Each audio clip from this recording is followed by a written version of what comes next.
سلام خدمت دوستان عزیز، اینجا پیسیمن و من سینا هستم. امروز میخوام بهتون بگم چطوری ویندوز 10 رو اپتیمایز کنیم که FPS مون از کمترین حد ممکنی که ممکنه باشه، چه 30 باشه چه 60 بره به 144 یا حتی بالاتر. در واقع این کارهایی که انجام میدیم باعث میشه خیلی از آپشن‌های ویندوز 10 باعث میشن برای ما گیمرها FPS مون کاهش پیدا کنه، افزایش پیدا کنه.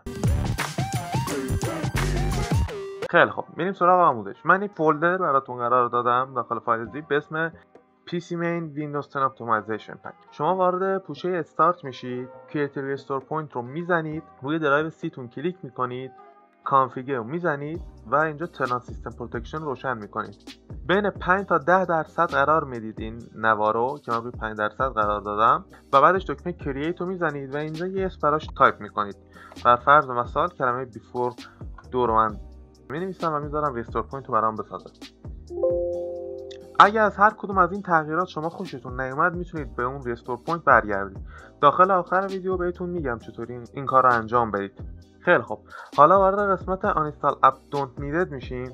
اینجا هر نرم افزاری که شما به نظرتون نیاز بهش ندارید رو پاک کنید، چون نرم افزارها وقتی فضای هارد دیسک رو میگیرن باعث میشن که FPS شما کمتر بشه. به چه صورت؟ چون از هارد استفاده میکنن به این صورتی. وقتی حتی نرم افزار ممکنه بسته باشه ولی سرویسشون داخل بک‌گراند رام باشه باعث میشه که از هارد استفاده بشه و باعث FPS دراپ میشه. پس اگه نرم افزاری رو اینجا میبینید که ازش دیگه استفاده نمیکنید پاکش کنید. اگه نرم افزاری رو نمیشناسید یا میدونید مال ویندوز مثل آلارمن کلاک یا مثلا 3D ویور، اینا رو دست بهش نزنید که وقت برای سیستمتون مشکلی پیش نیاد. گزینه بعدی استارتاپ اپه. اگه شما هم سیستمتون خیلی کند لود میشه وقتی سیستم رو ریستارت میکنید یا وقتی که سیستم رو در واقع خاموش میکنید از دوباره روشن میکنید و میایید میبینید سیستم خیلی کند بالا میاد، به احتمال خیلی زیاد اینجا تمامی نرم افزارهای شما اینیبله. نرم افزارهایی که اینجا بر فرض مثلا مایکروسافت فان درایو، اینو مثلا من دیسیبل میکنم چون استفاده برام نداره و باعث میشه که چی سرعت بوت اسپید یا در واقع بالا اومدن سیستم من افزایش پیدا کنه. اینجا هر نرم افزاری مثل دیسکورد، اورجین، استیم، اسپاتیفای استفاده میکنید و میدونید چی رو دیسیبل کنید استاتوسشون رو تا سرعت لود سیستمتون افزایش پیدا کنه. گزینه بعدی دیسیبل UAC است. UAC چیه؟ UAC یوزر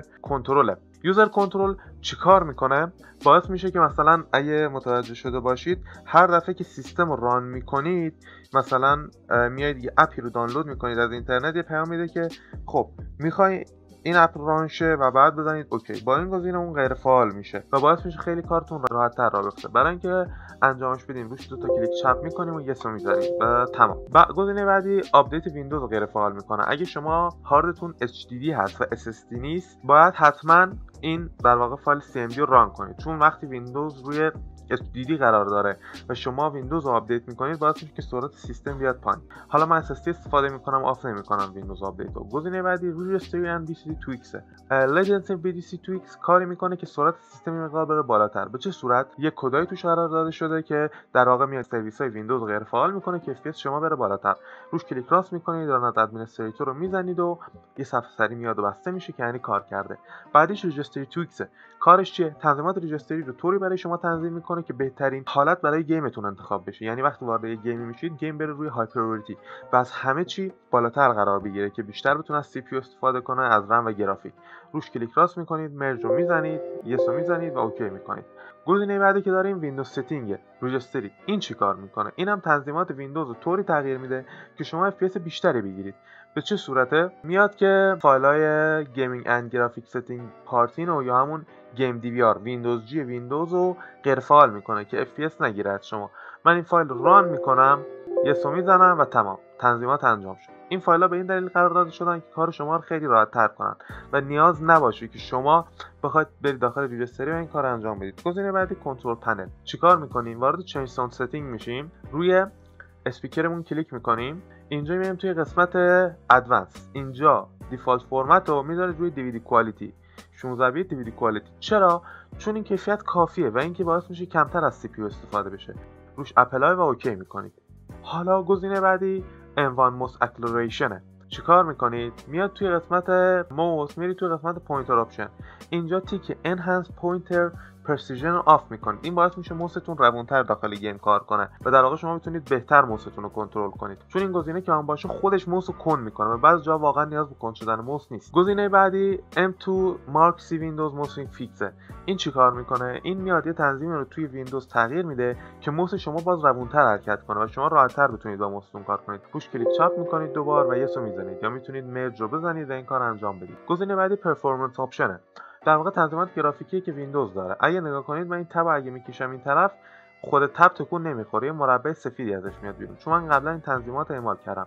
برای شما به احتمال خیلی زیاد روی Less Windows Choose Best for Your Computer. شما اینو میذارید روی Adjust for Best Performance و دو تا تیک رو اینجا میزنید. تیک اول Smooth Edge of Screen Fonts هست و تیک دوم Show Timeline Instead of Icons و اپلای و اوکی میکنید. این کار باعث میشه که سیستم شما خیلی قوی تر بشه و کمتر از گرافیک استفاده کنه. گزینه بعدی گزینه کلین اپ است.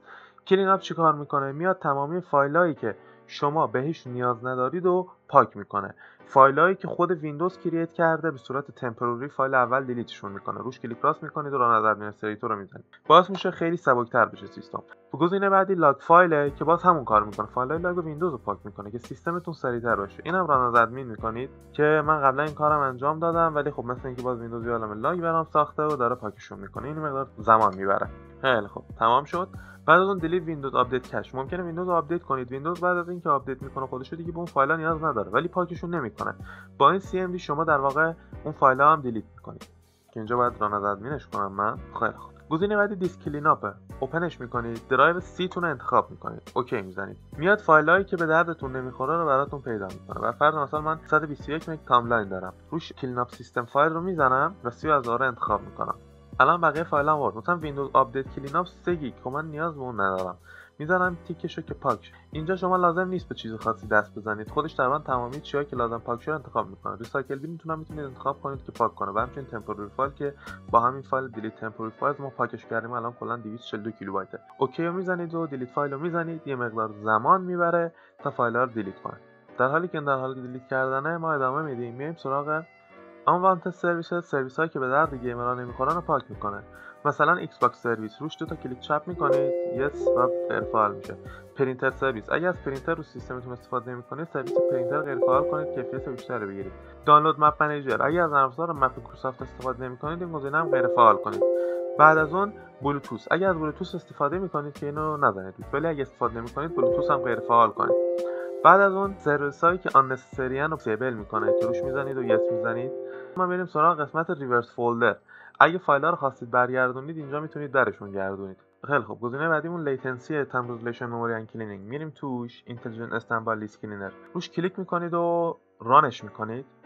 ران که شد، کاری که میکنید به چه صورته؟ اینجا میایید حداقل سایز 1 گیگ باشه.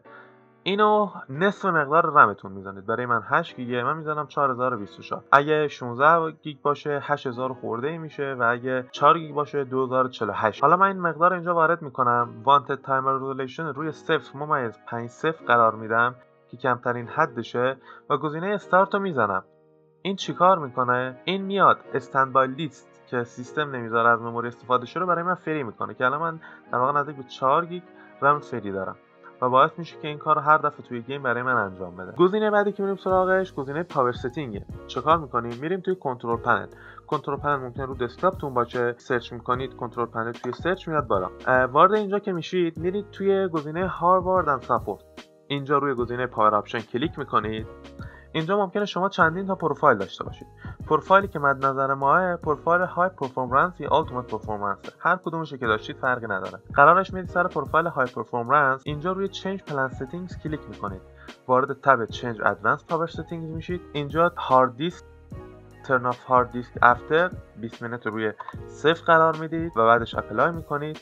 بعدش میاد توی پروسس پاور منیجمنت. مینیمم پروسس پاور منیجمنت روی 100 و ماکسیمم پروسسور ریت هم روی 100 قرار میدید و اوکی میکنید. این چیکار میکنه؟ این باعث میشه که FPS شما داخل گیم افزایش پیدا کنه. به چه صورت؟ به این صورت که همیشه از 100% قدرت CPU استفاده میکنه به جای اینکه بیاد از درصد کمیش استفاده کنه. یادتون نره حتما کانال رو ساب کنید، ویدیو رو لایک کنید و تیک نوتیفیکیشن رو بزنید که زودتر از همه به ویدیوهای ما دسترسی داشته باشید.